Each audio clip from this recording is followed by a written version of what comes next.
Honestly, not so much. So in the end, I didn't think there was a tactical thing in the first half. So to be honest, we played in possession a good first half. We created also a lot of chances, and of course against the ball, it was missing the intensity. It was missing to win the personal duels. It was missing to be ruthless and have more like winning the ball in their half, and that was what we missed in the first half, and that's what we said also in the halftime, that we have to be like, we have to fulfill the match plan with more intensity. We have to gain our self-confidence back by making the small things right, by focusing on the small things we can control, and like this they gained the self-confidence back. And if you have the self-confidence, you get in the flow. And they worked hard for this flow, but in the end they used the flow to create it and to score these goals.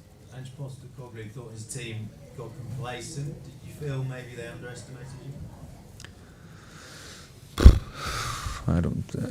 I'm not really interested if they underestimate us or not. So in the end, it's a Premier League game, and it's always tough to win these Premier League games, no matter against who you play. And I said to my team before, it's possible to win against every team if you trust your own quality, if you believe in yourself, and if you show the right reaction. And exactly that's what my team made in the second half. And I think we completely deserved the win.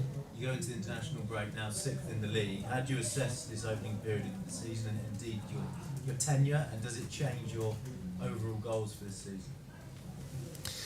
So in the end, I don't judge the performances from the team by the results, because in the end I'm completely convinced that if you trust the process, if you try to focus on the process, the results will come. And in the process, it's normal to have like up and downs, and we had a small down. When we look at the results, I think the performances were good so far. Of course, against Chelsea, it was not the best performance, but we learned from it, and the performance beside this game were quite good. And that's why it's very important not to focus too much on the results, because like I said, I think they will come if you work hard, if you try to win the day, if you try to improve individually and as a group, and learn from these games, because actually we can also learn a lot from this game today. We learned a lot from the Chelsea away game, and that's also part of the process to keep learning. Early in the season, you are sixth. Do you feel that's a position you deserve and you can maintain going forward? Again, I think the league is so competitive. You have to work hard for the momentums. You have to, when you have momentum, you have to use these momentums. And again, when we look at the performances, they were quite good. Now it's about keep improving, try to focus on the process and not too much on the results, and then we see what will happen. But of course, I have a lot of trust and belief in the potential of the team. You said it wasn't a tactical thing in the first half, so the halftime change was just to be a bit more solid defensively. What was the reason behind No, just fulfill the plan with more energy, and be more ruthless and be more intense, because in the end it's exactly what Tottenham did the first half, playing more intense than us, and we weren't ready for this. And out of these things we have to learn. And actually I'm really proud how the team reacted, because also in the halftime they take the responsibility, they showed character, they showed personality, and the reaction was great in the second half. Brian? Did somebody stand up and say words apart from yourself? I think it's very important to keep some things internal, but like I said, we have great characters in the team, and in the end it's my responsibility to help the team to stay positive, to find the right words, to find the right solutions. But to be honest, it was the players' game in the second half, so they deserved it. They worked hard. They were more ruthless. They were more intense in the second half, and they worked hard for the goals. And also how they defended in the second half was much better than in the first half. You mentioned the word self-confidence. Did you feel that had taken a dip at half-time, and what will that second half do for self-confidence? So if you're 2-0 down, you can't be the most self-confident person in the stadium. I think that's clear. But especially in these moments, it's like staying mentally stable and strong, and try to win it back by the small things and focus on the things you can control. But because if you completely lose your mind in these moments, you can't focus on the plan, and you can't focus on the small little things you can influence. And that's what the players did. And they win the personal duels. They come more in these personal duels in the second half. They play with more energy, and then you also win the crowd back. And that's what I also said to the team: we have to use the crowd more, and you can only get it back by our energy on the pitch. And I think that was the thing that brought back the self-confidence mentally. A couple of months into Chris. the season now, what have you learned from your players so far over those 2 months, and especially today? I learned that, but I knew it already before, that they're great characters and great players, and they're very quick and adapting small little things. So we got smashed last weekend by Chelsea. We learned out of it, and they show personality today. And I think to win Premier League games, it's not easy. It's about having the momentum, keeping the momentum, and using it. And in all these games we always had the momentum. We didn't use it all the time, and that's what especially and generally learned to work hard for the momentum. And if you have it, you have to use it. Sam. Just one on Tottenham. How pleased were you with his performance? He seems to be back to his best. Okay, and I'm not the biggest fan about talking about the individual performance. I think all the 4 offensive players had a great performance. I'm not judging them by doing goals or making assists. I'm judging them how they work against the ball and how hard they work when they lose the ball. And I think in the first half it wasn't good enough from all of them. In the second half they showed, like the whole team, a good reaction. And for Mitoma, I think he had a long injury, so he's still trying to get back to his best shape, but we will help him, and I'm sure he will be there quick. Just say, what was the thinking with the half-time substitute of Christian coming on for Postecoglou? Are you happy with the way that worked in the second half? So I think, especially in the second half, what Purvis played was the Purvis I saw how he played, I think, 1 year ago before his injury. So he made a great performance. He come in. He played with energy. He played with intensity. He played with quality, and like this, he's a very important player for us. But also for him, you need to give him time. You know, he came out of a long injury, a bad injury. He played so many games before this injury, and then the injury happens. And now it's about us to take care of him. And the same is for Ferdy. So he came in here. He has a tough start. He tries to adapt to the Premier League. It's not so easy for new players and young players to adapt to the Premier League, and we need to help him. Not only for the new players, also for the players who came back after an injury, and that's why it's our responsibility to give them the environment where they can adapt and can improve. Andy. Fabian, how much you mentioned the forward attacking players today, and I was coming back, Rudo came on late in his debut, Solly March played in the under 21 yesterday. Evan Ferguson, how much comfort does it give you to have such a range of attacking options, even in a game when you're 2-0 down? Yeah, it's good to have all these options, because not only for me to make the right substitutes or to change a dynamic of the game by different types of offensive players we have. It's also good for them to compete during the trainings week. And for me, competition is like that. You always need to be better than your teammate, and that's about like being the best version of yourself all the time. And if you have competition, I think you always improve, and that's also a very positive thing by having these options. Adam Webster, what's the early situation about you running out of central defenders?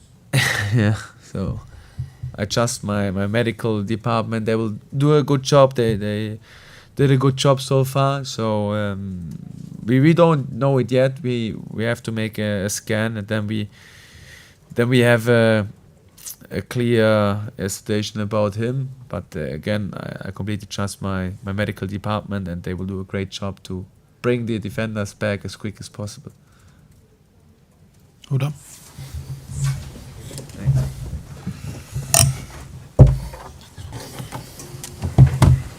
Keeps. And what do you put that second half turnaround down to?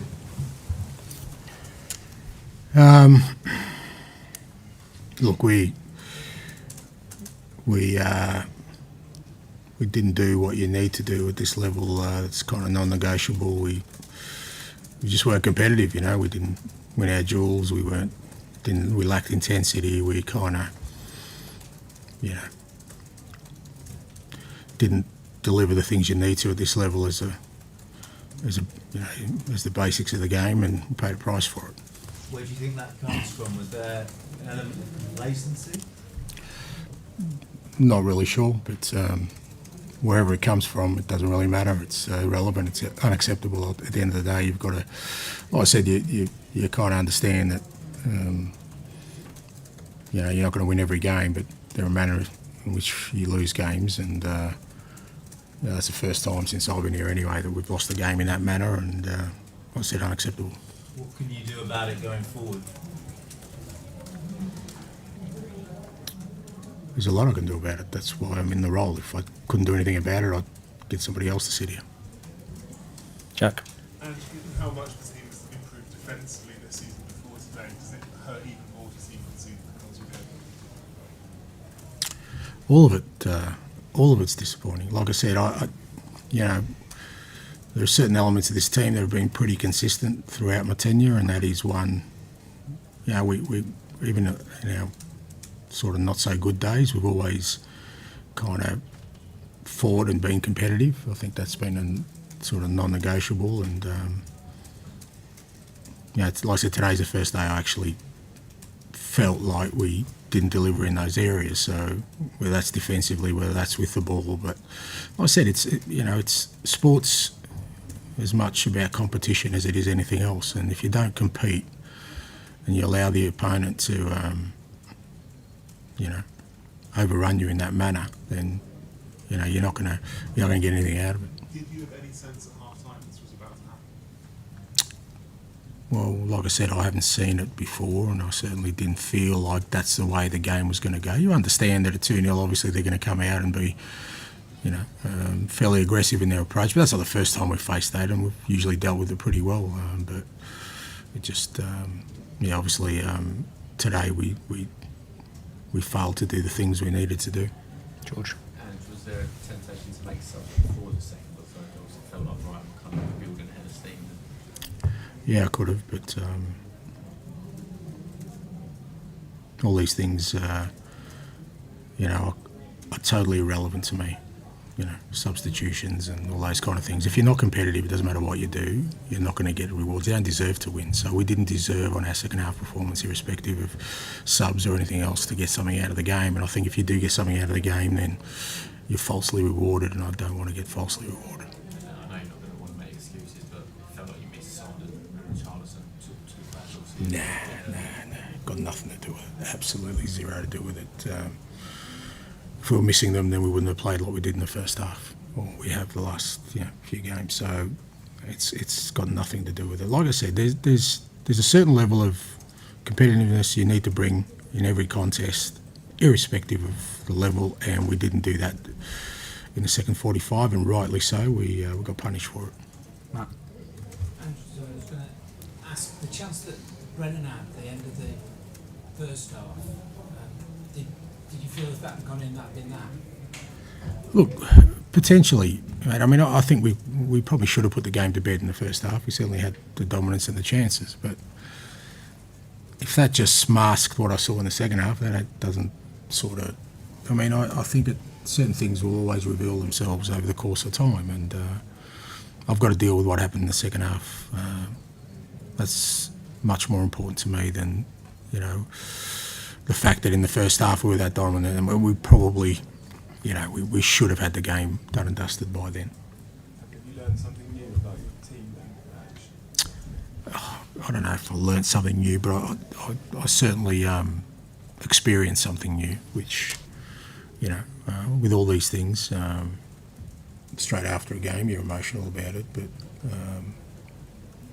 like I said, that's probably the most disappointing loss I've had since I've been here, in terms of the way we went about it, and it's something I need to assess. Dave. I guess what totally amuses people, it just was so good in the first half. And just as a neutral watching, that looked like a really terrific first half performance. So the contrast is what was amusing from my perspective. Yeah, but like I said, that's a real sort of stark reminder of what elite sport's about. That at the core of it is it's competitive, and if you're not competitive, doesn't matter how good you are or how good you think you are, you're going to trip up, And we didn't do the things that aside from the football, we didn't do the things that we've kind of prided ourselves on to get to the position we're in. Dave. It's unprecedented to hear you talk like this about the team. Have you sort of said this to them in the dressing room? How do you deal with that in the heat of the moment? Yeah, no, my feedback's always, what I believe. I don't hide things, and I'm sure that the players are disappointed, but I don't really care about that. They should be disappointed.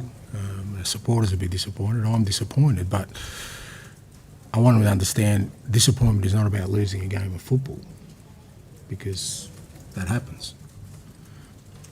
The disappointment comes from us not doing, the very basics of what's expected when you're, at the highest level from a competitive standpoint.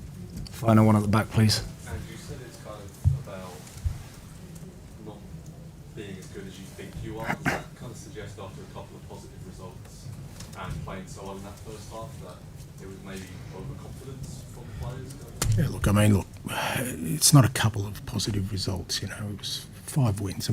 Let's just keep things in perspective here. And I understand the extremes of what we do. What I'm saying is that we didn't do the basics of everything we've done to get to this point, good, bad or otherwise. So even, when we didn't win at Newcastle, but we played well and we fought hard to the last second to try and win that game of football. We didn't do that today. And every time we've played, that's been an element of our game where I felt that was in. I didn't see that today. So why does that happen? The reasons, well, we can go into a million, sort of aspects of it, and in the cold light of day, there may be some logic to it, and may even be what you're saying. Again, for me, that's irrelevant. It's for me to address and fix. The responsibility falls at my feet, and that's what I need to do. Thank you very much. Thank you.